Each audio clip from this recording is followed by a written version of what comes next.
Hello, ambitious readers. Happy Friday, and welcome back to another edition of Reading Ambitiously, where every single week we bring you the most powerful ideas that are shaping our world.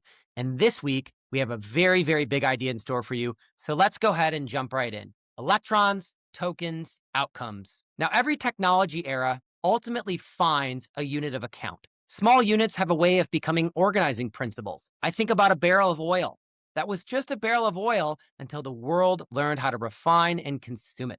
A kilowatt hour was just electricity until factories, homes, and grids organized around it. The token may be the same kind of unit for the AI economy. And in a recent interview with Jensen Huang, he compressed Nvidia's mission into a single sentence. We convert electrons into tokens. Electrons go in, tokens come out. And in the middle sits the world's most valuable company. Now, tokens are the units AI consumes to read, reason, and generate a result. The more information that you give the model, the more work it produces, and the more tokens it uses. And most AI initiatives, while they are disparate and perhaps overwhelming in nature, I think are focused on the same basic thing: using tokens to generate an outcome. And that is the simplest frame that I can come up with right now to put all of this together for us. It's to amend Jensen's quote: electrons, tokens, outcomes. Nvidia converts it into tokens. The model providers like OpenAI, Anthropic, Google build the engines that use those tokens, and everyone else converts them into outcomes. Now, I know that is overly simplified, but I think it's a really useful frame right now, because isn't that what we're all trying to figure out? How to get the AI to do what we want? You know, the current best answer to how to get the AI to do what we want is to build the right harness. The harness is what it sounds like. A horse has power, but the harness lets you direct it.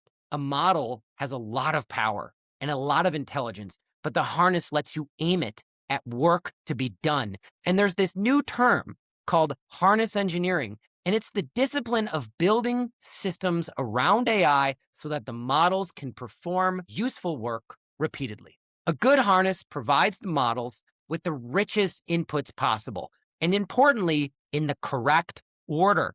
Those inputs go into the model's scarcest resource, the context window. Think of the context window as the model's working memory at runtime.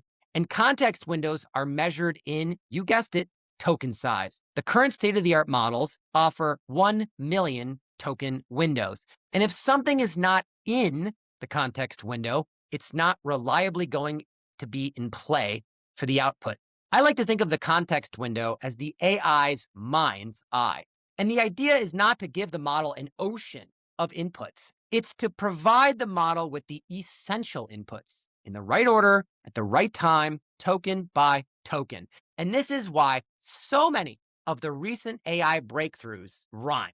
And I know they're technical. Things like context protocols and skills and memory and proprietary data sets and config files and modalities like voice and vision. They all sound like separate, highly technical ideas. But if you squint, you can see them as all parts of the same emerging AI native system architecture, because each one of them ultimately expresses tokens that shape context, which is the harness's job. It determines what the model can see, what it remembers, what tools it can use, what rules it needs to follow, when a human needs to be in the loop. That is where much of the applied work in AI is happening right now. If you hear about a new company raising money to build AI for X, there's a good chance that they are not raising that money to go train frontier models. They are likely to rent them from OpenAI, Anthropic, or Google and spend their precious R&D dollars on the harness. It's also likely what your internal technology teams are doing as well. And I think the best example of a breakout harness is Claude Code.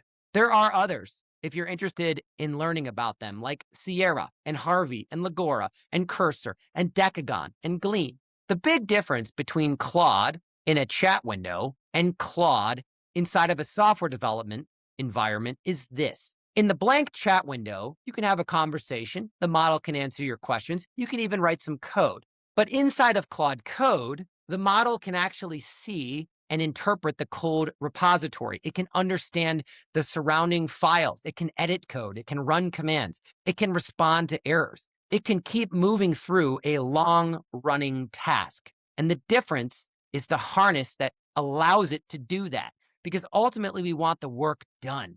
And in the case of Claude Code, we want high quality code generated. And I think this implicates the business of AI, because if it's all about outcomes, then augmentation is an easier way to understand what's happening right now. You give people AI products and you just help them do more. You let the engineers write more code, the analysts read more filings, the service teams respond to more tickets. That's already happening. And R&D teams that are using AI coding tools are just literally building a lot more software. In fact, Anthropic reported this week that they are building 8 times more software than they were just a couple of years ago. But when you augment the workforce, it keeps the current structure mostly intact and the user still owns the outcome.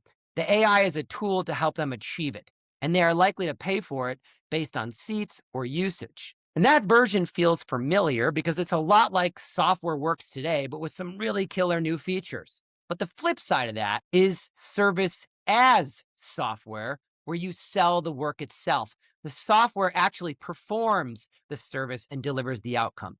Here's the difference. When you sell software, you're going to ask a lot of questions about what it does. Like, does it meet my requirements? Is it easy to install? Is it useful? But when you sell an outcome, the questions are different.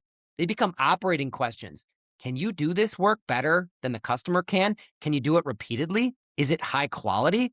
Hey, who's liable when it's wrong? This is not a small shift. It changes the pricing, the margin profile, the customer's expectations, and it most definitely changes liability. A traditional software as a service company can say, here's the tools. We deliver them as a service, and you're going to use these applications. A service as a software company says, oh, by the way, these tools and applications are also capable of doing the job, and we're willing to back it up. And I think the future likely entails application providers that will be a combination of both of these things. And I think there's a very good example in the news this week because it was reported that Thrive Holdings plans to invest more than $1 billion in an AI-powered accounting roll-up with their partners at OpenAI, who already have an ownership stake in this venture focused on accounting services. And I don't know exactly what they're building, but here's my best guess. They're not going to sell software to accountants. They're going to build a harness that is exceptionally good at accounting.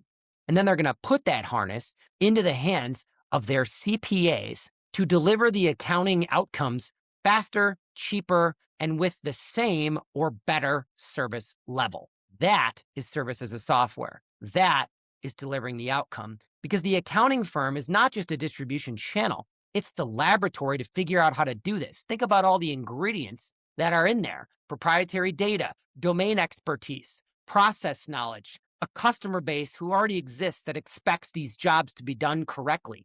And what do I think Thrive is going to do with this accounting roll-up? I think they're going to convert as many of those ingredients as possible into tokens and then drive better outcomes than the competition.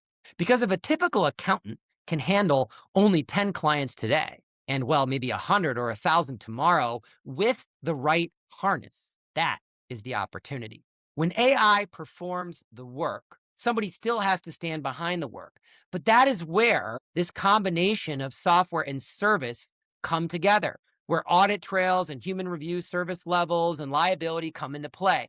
The companies that can prove reliability will not just have better products, they will be easier to trust. And trust is what allows the outcome to become the business of AI. This is the current best reading ambitiously frame for how to think about this. Electrons, tokens, outcomes. The harness is the conversion system between tokens and outcomes. And this is where many AI companies are going to live.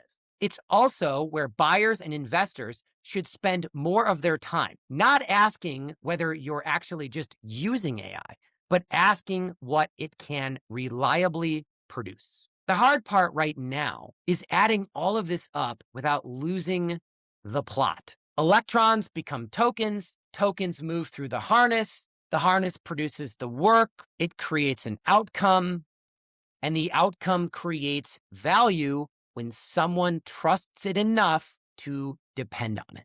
And that last step is the hard one. It's also where the business opportunities with this technology live. And unless you're building picks and shovels, that is how you're going to make money, the trusted outcome. And if you plan to build an AI business, this is what you need to be working backwards from. I hope you have a wonderful weekend, ambitious readers. It is my pleasure to be with you every single week. Please do take care of each other. We'll be back with you again next week for a future edition of Reading Ambitiously.